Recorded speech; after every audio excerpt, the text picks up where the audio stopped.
Babymetal are almost back with presumably a new album, presumably called The Other One.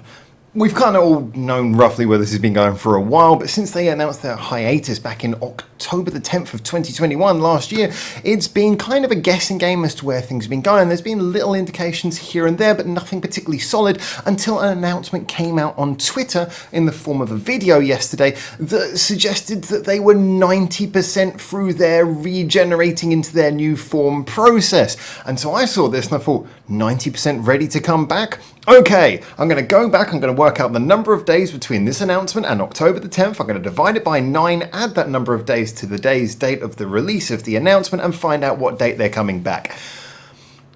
And then the next day they released a video on Twitter saying they're 91% ready. So clearly it's 1% a day now. They're not doing this as mathematically as I was doing it. So sounded like a good idea at the time. I'm going to have some water. Now, if you're counting this all correctly, I believe that suggests that October the 11th will be the day of their return, because October the 10th would be like 99%. Anyway, so basically it seems to make sense for the idea that they were away for a year and then came back. Now, strictly in the space of being a hiatus, a hiatus of 1 year that's pretty much, it used to be just what normally bands would do, like have a year off between albums or something. But it is important to remember that obviously Metal Galaxy was prior to this hiatus as well. So we have been waiting for a while for some new material to come around. And the question is very much, what are we going to expect? Now, there has been a lot of conjecture that I've also come in on a bit as well. I was very much vocal in the fact that I thought the first 3 albums from Babymetal were a real masterclass in how to create something. I mean, to quickly recap, because I said this before, the first album was kind of their surprise breakout, where they mixed the idea of metal with J-pop, which is very much in keeping with the Sakugakuin roots of the group.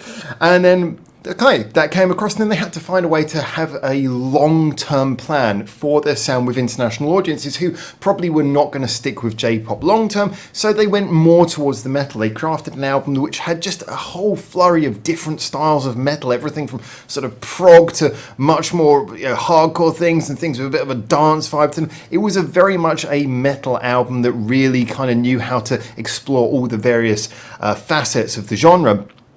So that was them appealing as a serious long-term artist. And then how do you follow that up? Well, you try and make something which, has collaborations, does a little bit more production playing. Now that you've shown that you really appreciate the genre, play a little bit of production. And they did that in the form of Metal Galaxy, that yes, was a divisive album, but was an album that I kind of predicted the tone of quite well before it came out, I'm glad to say. And I stick by that. I'm pretty good on my predictions.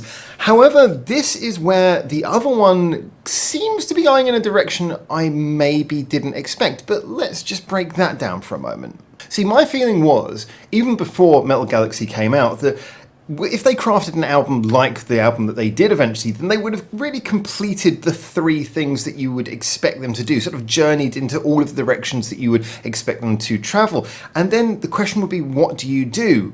Perhaps reinvent the band, perhaps try and reinvent what the band is. And that's what I thought this hiatus perhaps could have been about. A fearful thing. If you reinvent a band, is it going to lose what people initially loved about it? Now, the images that we've got in these announcements suggesting they're almost back have almost been reassuringly familiar. It's the look that we all expected. Now, I, like many people, have heard a lot of the leaked audio that came out, and some of it sounds really good. Again, seeming to suggest that they're very much pulling on the better aspects of what had come before. The metal stuff sounds strong, it sounds powerful, there's some good riffing in there, but there's also hints towards the element that they're using production, that they're being playful with poppy and dancey sounds. I didn't hear quite as much of the J-pop influence of the first album, and just with my love of Japanese music, I'm looking forward to hearing little bits of that coming back. But, there's hints towards a lot of things rather than any definite sound of where they're going. But certainly the feeling is that they are, again, going for very much the sound that we know and love from them. And the imagery all looks very familiar. The way the announcements were done with words like, the world is in their hands and various things, it has that dramatic, poetic feeling. So there's no feeling that they are completely reinventing who they are. In fact, the one thing that maybe still leaves a possibility for slight reinvention was, I felt that when they were talking about the entire world being in their hands, one of the things that I had postulated beforehand was the possibility that maybe we will see, as had been indicated a little bit in some of their previous activities, concert with Rob Halford perhaps, that we might see a little bit of them playing instruments. That would very much put the music in their hands. I don't know if that's really something that's going to happen, but it's a possibility that could be part of their reinvention, is that we're going to start seeing them play a little bit of instrument as well. But ultimately, it seems to me like what we're getting is going to be Babymetal being very much the Babymetal that we've all known and loved previously. For whether that be what you expected or wanted, I don't know, but certainly it does seem that they are very much within their comfort zone with the whole style of this announcement, the whole image that they're giving off. So, what to expect? Well, both of the two things that they could have done, a complete reinvention or an opportunity to really take stock of what makes them so popular and focus on really making that their core sound, both of those things had the potential for great possibilities and great pitfalls. Obviously, a reinvention, you have the pitfalls of doing something that your fans don't really like or completely misunderstanding the mark, and the benefit is the complete ability to reinvigorate people's love for you, whether that be for a change of image or becoming instrumentalists or whatever it is. We had some crazy ideas that we were throwing around, partly for fun, but also partly just out of wishful thinking, perhaps. Now, on the other side, really doubling down and knowing what makes you popular with your fans, that has the obvious benefit of really just speaking to the people who supported you, giving them what they loved about you, and making them feel rewarded for the time they've invested in you by giving them more of what they've loved. You know, rewarding that patience and the waiting and all the seeing you live by giving them more of what they love. The pitfall is rather obvious though, which is that, as I mentioned with their 3 previous albums, all 3 of them, well, obviously the first one being the obvious exception because it was the first album, but the 2 albums afterwards felt like they were deliberately trying to not revisit ground that they'd already been to. It felt like each album was deliberately setting out to find something new in their formula, find something new that could be presented. So when we look at this phase, the other one, it becomes a question of, are they now happy that they've explored all the realms of metal, and so they're now going to start inventing music within this soundscape that they've created? That seems to be the case. And the most important thing, therefore, for me, is that they don't too much cover ground they've been on before. Now, obviously, one of the glorious things about being in a group like Babymetal anyway is you have staff writers.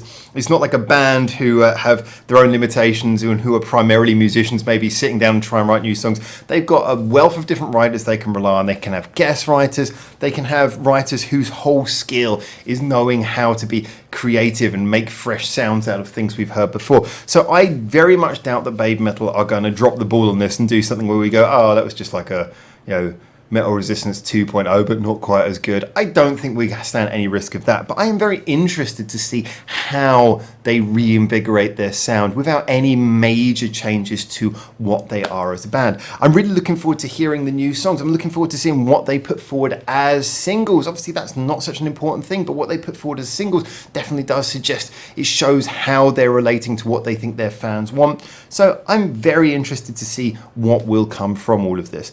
Ultimately, though, as I said, I don't think they're going to let us down. I don't think they're going to drop the ball on this at all. But I think it is going to be rather intriguing to see a sound that we're all know and are familiar with brought back. And can they keep it as popular as ever? Can they manage to keep that spark alive of something that started as a playful, interesting gimmick and then just yielded just a mountain of wonderful ideas? Can they keep that on quite the same level? Personally, I think if any group can, it's probably them. And they benefit very much from the fact that they're not restricted by just being a band, but they are a whole powerhouse of creativity with 2 faces at the front and a lot going on in the background. Now, obviously, there was always the suggestion that they might actually announce a 3rd member.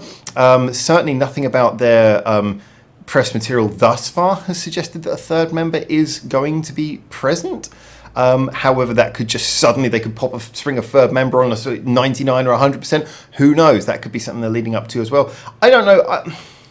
I've always felt I would love the idea if there'd be a 3rd member involved again, partly because Either I want to see a situation where Moa is given more presence so she's on equal footing with Sue somehow. Given that Sue has the stronger voice, it could be that they focus the music more towards a juxtaposition of sounds, you know, bringing forward that poppy element that Moa is perhaps more adept at. However, nothing about what we're hearing so far suggests that is going to be the case, so it could be giving her a more of an instrumental role, but then does that sort of move her more into the Kami band territory? So yeah, I would like to see a third member brought in. Who knows, maybe it will, maybe it won't happen, but ultimately that's, I guess, one of the things that I do, probably the only thing that I really worry about, is I want to see Moa given a useful position in the band rather than just being a support dancer. I know she has lyrical parts, but she is sort of there kind of on a secondary footing to Sue in a lot of ways, which I think is would be a waste if that wasn't thought about carefully, and that's something that I definitely hope has been paid attention to during their time away, how to make a good dynamic with the duet of a group that they have. Anyway, those are my thoughts, as I say. Get in the comments, tell me what you think. Looking forward to hearing some more conjecture. Obviously, we'll know more when we come back round to being a year since their departure, and until I hopefully see you very soon in Japan for the next one of these. For now, ciao, ciao.